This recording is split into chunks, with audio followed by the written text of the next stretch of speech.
Isto vai criar mágoas profundas na alma do filho e da filha. E não é de admirar que muitos filhos e muitas filhas, mesmo quando saem de casa, continuam levando no coração e guardando no coração mágoas profundas dos seus pais pela maneira pela qual foram tratados em casa.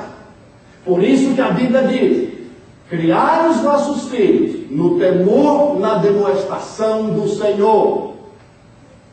É um bom relacionamento em família que a Bíblia diz que eu devo ter. Claro, meu pai não vai me dizer sim a tudo que eu pedi. Meu pai e minha mãe não têm nenhuma obrigação de comprar aquele vestido novo porque eu acho que tem que comprar, me dar um carro porque eu fiz 16 anos e agora eu posso ter meu carro lá. Então ele tem que fazer. Ele não tem que fazer nada disso. Se ele fizer, será bênção de Deus. Bênção de Deus. E diga-se de passagem que alguns filhos estão destruindo seus lares, a vida dos seus pais, porque são exigentes e muitas vezes não entendem, porque não são adultos e nem maduros, e fazem exigências absurdas. Mas pior são os pais que vão atrás das exigências absurdas. Nós somos adultos, pais, para orientar os nossos filhos, diz a Bíblia, no temor do Senhor. Eles precisam entender qual é a responsabilidade nossa como os pais. Enquanto os filhos estiverem sobre o teto dos pais, é responsabilidade nossa de ensinar. Não cessa a responsabilidade até que eles saiam. E os pais têm a autoridade moral e espiritual de ensinar os filhos. E os filhos têm a autoridade moral e espiritual de saber que eles têm um mandamento. E o mandamento é esse: honra teu pai e a tua mãe, para que prolongue-se os teus dias na terra que o Senhor teu Deus te dá. Se há uma coisa que Deus nunca aceitou, é um filho tratar a mãe e o pai mal, e uma filha tratar a mãe e o pai como se eles fossem um Zé Ninguém, um pé de chinelo. A Bíblia diz: o filho ou a filha que tratar mal a sua mãe ou seu pai, a sua lâmpada apagará nas mais densas trevas. Está vendo o que a Bíblia diz? Então é sério. É uma situação séria de nós como filhos. E mais tarde, quando os nossos pais ficam velhos, quando a cabeça já vai ficando branca, mesmo jovem, né? Mas a cabeça vai ficando branca. Mas à medida que os anos vão passando, eles vão ficando envelhecidos. É nossa responsabilidade cuidar dos nossos pais. Cuidar dos nossos pais, porque amanhã os filhos cuidarão de nós. E sabe, quando você ama o seu filho, ama a sua filha, quando você cuida bem desta herança do Senhor, mais tarde eles cuidarem de você, não será um peso, será uma bênção e uma alegria. Quantos filhos eu já ouvi da boca deles falarem assim: olha, eu faço tudo pelo meu pai e pela minha mãe. Eu tenho tanto prazer de cuidar do meu pai e da minha mãe. Mas já ouvi com muita tristeza filhos falarem assim: minha mãe e meu pai são um peso. E para aliviar do peso, acabam botando um asilo. Aqui o asilo até não seria tão mal, porque o asilo aqui é tão bom. No Brasil é que a coisa fica feia. Todo mundo conhece asilo de velhos no Brasil como é. Não é tão elegante como é aqui. Mas, irmãos, a Bíblia chama a responsabilidade nossa nesse particular de maneira muito séria. Então é nossa responsabilidade. Quando os pais eles negligenciam a sua responsabilidade bíblica, as consequências são desastrosas. São desastrosas. A Bíblia diz: ensina o menino no caminho em que ele deve andar. Agora, veja o que a Bíblia diz. A Bíblia não está dizendo para você ensinar o menino nos seus caminhos. Não, eu sou médico, meu filho vai ser médico. Eu sou isso, meu filho vai... Não, senhor. A Bíblia diz: ensina o menino no caminho dele. Isto é, no caminho do menino. A maneira que ele pode andar bem. A maneira como ele pode realmente ser abençoado e feliz. Você tem que orientar ele nos caminhos dele. Nos caminhos dele, na vocação que ele está demonstrando desde cedo. Então é sua responsabilidade apoiá-lo, estar com ele, não largá-lo para lá, não somente estar orando por ele, mas estar ali junto, acompanhando. E isso quantas vezes demanda tempo de nós, né? Lá em Provérbios 29, 15 a 17, a Bíblia fala algo que eu gostaria de compartilhar com você. Diz assim a palavra do Senhor, Provérbios 29, 15 a 17. Olha o que é que diz a Bíblia. Deixa eu ler aqui para vocês, aqui, rápido, e assim vocês vão ver. Olha, a vara e a repreensão dão sabedoria, mas a criança entrega a si mesma envergonha sua mãe.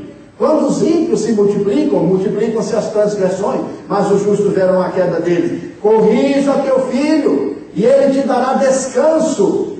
Ele trará deleite e alegria ao teu coração. Corrigir o filho é uma obrigação nossa. É uma obrigação minha e sua, como pai e mãe. Mas aquela correção com amor. Aquela disciplina que a gente ensina a eles o correto. Não é aquela história só de disciplinar. Você não vai. Por quê? Não tem porquê. Não vai. Você não vai fazer isso. Mas não explica por quê. Não tem obrigação de dar explicação para você. Senta aí, cala essa boca e não fala mais comigo. Você faz assim quando você está nervoso. Você está nervosa. Você perdeu o controle. Os filhos sabem quando nós, os pais, perdemos o controle. Mas você vai dizer, você não vai. Não vai porque você foi desobediente. Eu disse a você isso. E a consequência dessa desobediência é o castigo que eu vou lhe dar. Você não vai, por isso. Então é assim. Os filhos precisam ouvir a explicação. Mas nós temos que ser sérios na disciplina. A Bíblia diz, não retire a vara da criança. Hoje há uma modalidade no Brasil, inclusive, estamos lá com um projeto que não pode nem dar palmada. E menino mais, não pode dar mais palmada. Não pode dar palmada, não pode dar castigo. Aqui, então, qualquer coisa, a molecada pode até colocar os pais na justiça. É uma situação difícil de criação de filhos hoje. Cada dia vai ficando mais difícil. Por isso entra um elemento essencial em tudo isso. Sabe qual é? O amor. O amor.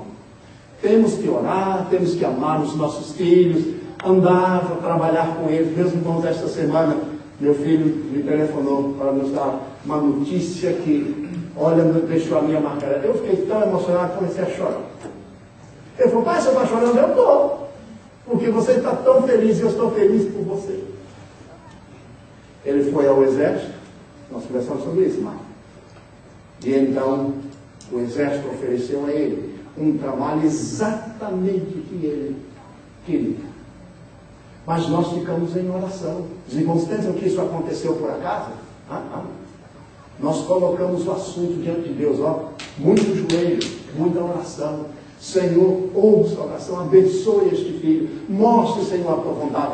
Deus mostrou a vontade. E mais ainda, irmãos, além de dar esta bênção para o meu filho, para o nosso filho, ele ainda vai para o centro de treinamento, que vai estar a 1h30 da casa da nossa filha, lá na Geórgia.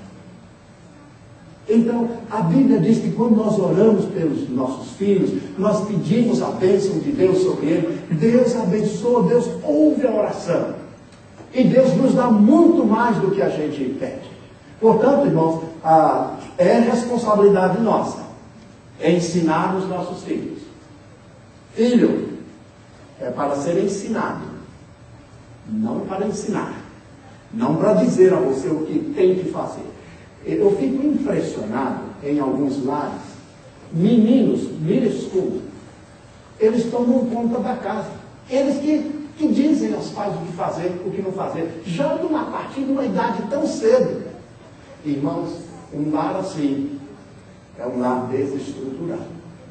Não é um lar abençoado. Não pode ser, porque está caminhando de forma contrária à palavra de Deus. E vou terminar.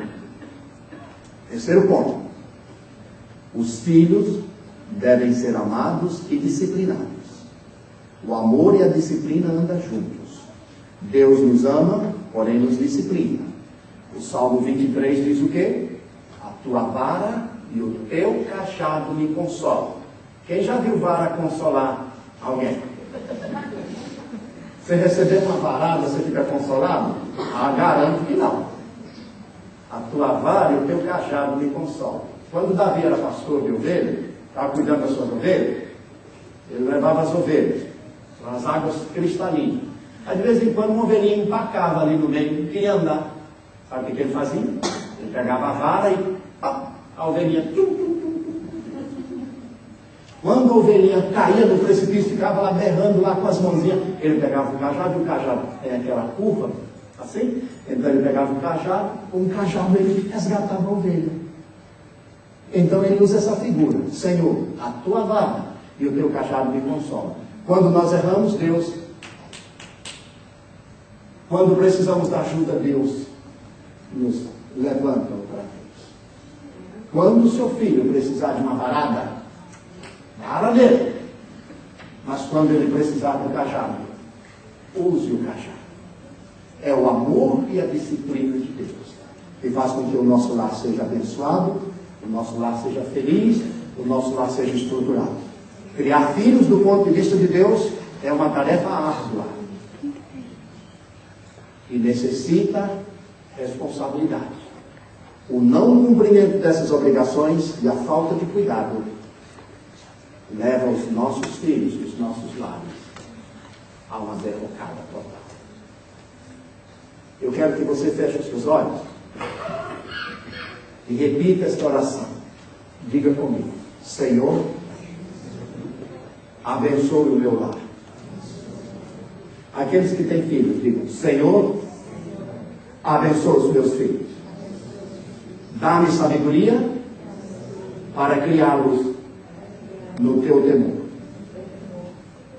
Agora os filhos orem comigo. Os filhos aqui presentes. Senhor, abençoe-me para que eu possa honrar aos meus pais todos os dias da minha vida. E agora todos orem comigo. Todos.